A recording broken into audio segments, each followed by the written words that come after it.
The bar was a cauldron of noise that night, its air thick with cigarette smoke curling under dim, flickering lights. Laughter clashed with curses, and the clink of glasses drowned out softer voices. It was a place of shadows and bravado, where tough men in leather jackets and tattoos strutted like knights in armor, their presence dominating the cramped, weathered space. Behind the counter, Sara moved with quiet efficiency, a waitress who blended into the chaos. Dressed in simple jeans and a white button-up shirt, her hair tied back in a loose ponytail, she carried trays of drinks with a grace no one seemed to notice. Her tired smile masked a storm she'd never spoken of, a storm few in that rowdy crowd could imagine. Sara wasn't the type to draw attention, but fate has a cruel way of spotlighting the quiet ones. When a group of bikers roared into the bar, the atmosphere shifted, charged with a predatory edge. Their laughter was too loud, their shoves too hard, their demands a challenge to the room's fragile balance. Sara kept her eyes down, focusing on her work, dodging their gazes. But one biker, tall, broad, with tattoos snaking across his arms and a smirk carved with malice, grew restless.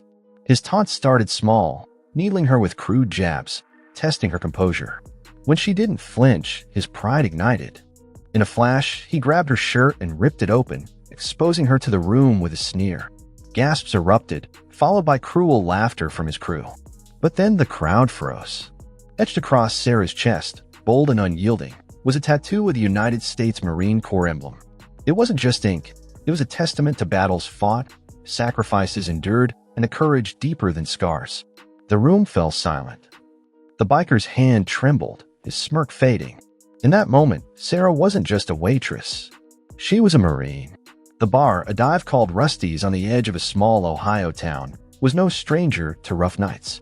Its wooden floors were scuffed from years of boots and spilled beer, its walls lined with faded posters of rock bands and neon signs that buzzed faintly. Regulars knew it as a place to escape, to drown their troubles in cheap whiskey and loud stories. Sara had worked there for 2 years, her presence as unremarkable as the chipped bar stools. She was 28, with hazel eyes that rarely met anyone's gaze and a quiet demeanor that made her invisible to most. But invisibility was her choice. She'd learned long ago that attention brought trouble, and she had enough of that. Her life before Rusty's was a chapter she kept closed, locked behind the tattoo she never showed. The Marine Corps emblem, an eagle, globe, and anchor, spanned her chest, a mark of her 4 years in the Corps, from 2015 to 2019. She'd enlisted at 18, not for glory or adventure, but to escape a life of poverty and chaos. Born to a single mother in a crumbling trailer park, Sara had grown up dodging her mother's boyfriends and scraping by on food stamps. The Marines offered a way out, a chance to rewrite her story. Boot camp at Paris Island broke her down and built her back up, forging a resilience she carried like a hidden blade. She served 2 tours in Afghanistan, a radio operator in a combat zone where every day tested her nerve. She saw friends fall, carried their names in her heart, and learned to sleep through nightmares of gunfire and dust. When she returned home, the world felt alien. Civilian life was too soft, too loud, too careless. The bar job was her anchor, a way to stay busy, to keep the memories at bay. She didn't talk about her service. The tattoo was enough, a private vow to never forget. That night, the bikers' arrival changed everything. They were a local crew, the Iron Vipers, known for their Harleys and short tempers. The leader, a man called Razor, was the one who targeted Sara. At 6'4", with a shaved head and a skull tattoo on his forearm, he carried himself like a king, his crew fanning out behind him. They'd been drinking for hours, their voices growing louder, their gestures bolder. Sara served them with her usual efficiency, dodging their crude compliments, keeping her responses short. But Razor wasn't used to being ignored. "Hey, sweetheart," he slurred, leaning over the counter. "You too good for us?" She didn't bite, just poured another round and moved on. His crew laughed, egging him on, their jeers a chorus of entitlement. Razor's ego, bruised by her indifference, demanded retribution. When she passed his table again, he stood, blocking her path. "Look at me when I'm talking to you," he growled. Sara met his gaze, her face calm but her heart racing. She'd faced worse than him, Taliban ambushes, IEDs, but this was different. This was her turf, her sanctuary, and he was violating it. Before she could sidestep, his hand shot out, grabbing her shirt. The fabric tore with a sickening rip, buttons scattering across the floor. The bar erupted in gasps, then cruel laughter from Razor's crew. Sara stood exposed, her bra visible, her dignity under siege. But the laughter died as eyes fell on the tattoo. The Marine Corps emblem was stark, its black and gold lines vivid against her skin. It wasn't small or subtle. It spanned from collarbone to sternum, a declaration of who she was. Razor froze, his hand still clutching the torn fabric. The crowd, expecting a broken woman, saw something else, strength, unyielding and undeniable. The silence was deafening, heavier than the bar's usual din. Razor's crew shifted uncomfortably, their bravado crumbling. One muttered, "Shit, she's a Marine." Another looked away, ashamed of his laughter. Sara didn't move. Her breath was steady, her hazel eyes locked on Razor's, daring him to look away first. He did. His hand dropped, and he stumbled back, his smirk replaced by something like fear. He'd wanted to humiliate her, to assert his power, but he'd uncovered a truth he couldn't handle. Sara was no victim. She was a warrior, forged in battles he'd never understand. The bar's owner, a grizzled man named Hank, pushed through the crowd. "Get out," he barked at Razor, his voice low but firm. "You and your boys out now." Razor opened his mouth to protest, but the look in Hank's eyes and Sara's silenced him. The Iron Vipers slunk out, their Harleys roaring into the night.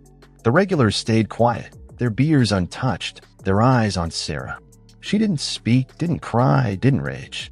She pulled her torn shirt closed, tied it in a knot at her waist, and went back to work.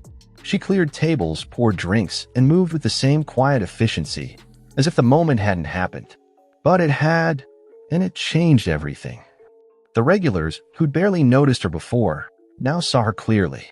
They saw the strength in her steady hands, the resolve in her measured steps. Whispers spread. "Did you see the tattoo? She's a Marine, man. Razor's an idiot."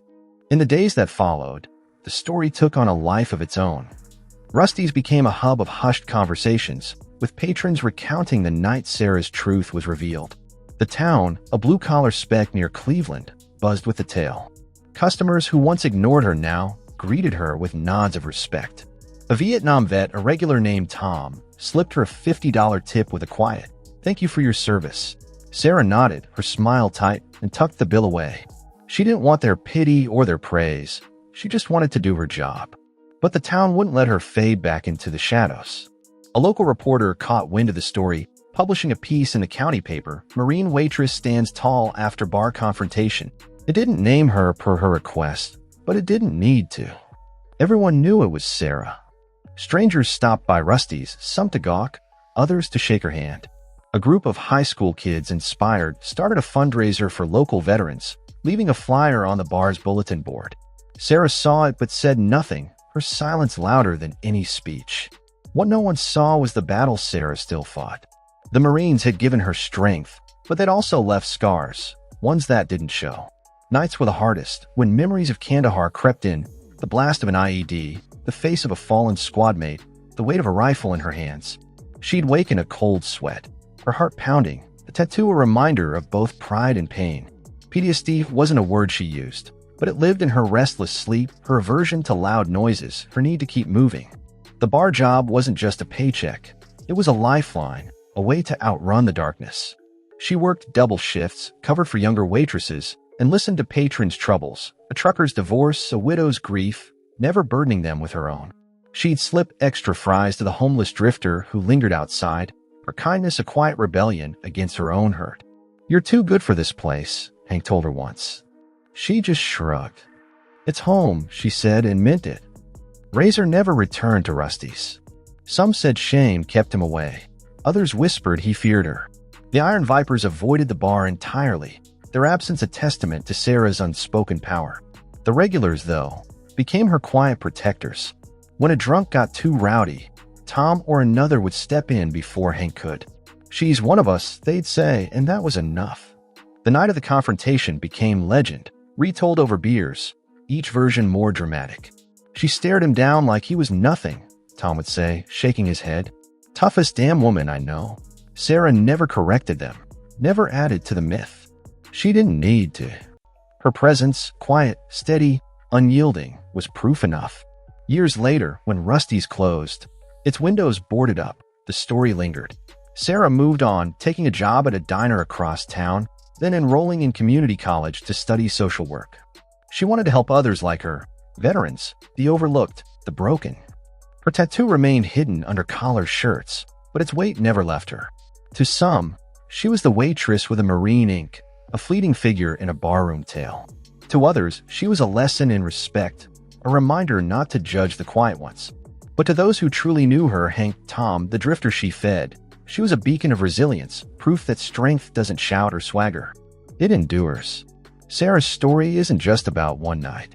It's about the hidden heroes among us, single parents grinding through double shifts, veterans carrying silent scars, ordinary souls fighting extraordinary battles. The world is quick to judge, to laugh, to dismiss the unassuming. But Sara showed that courage often wears a quiet face. Her tattoo wasn't a boast. It was a vow, a reminder of what she'd survived and what she still carried.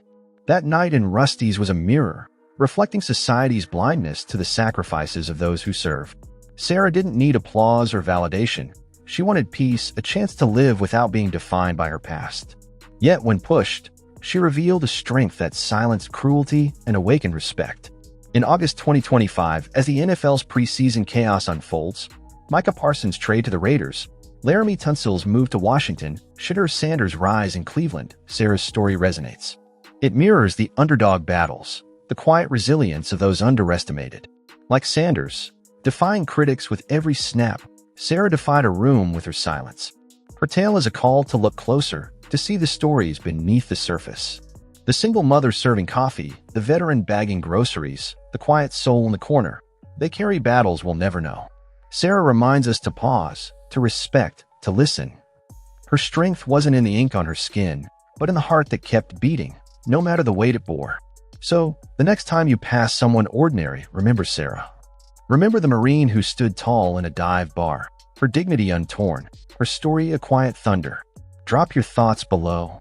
What part of Sara's story hit you hardest?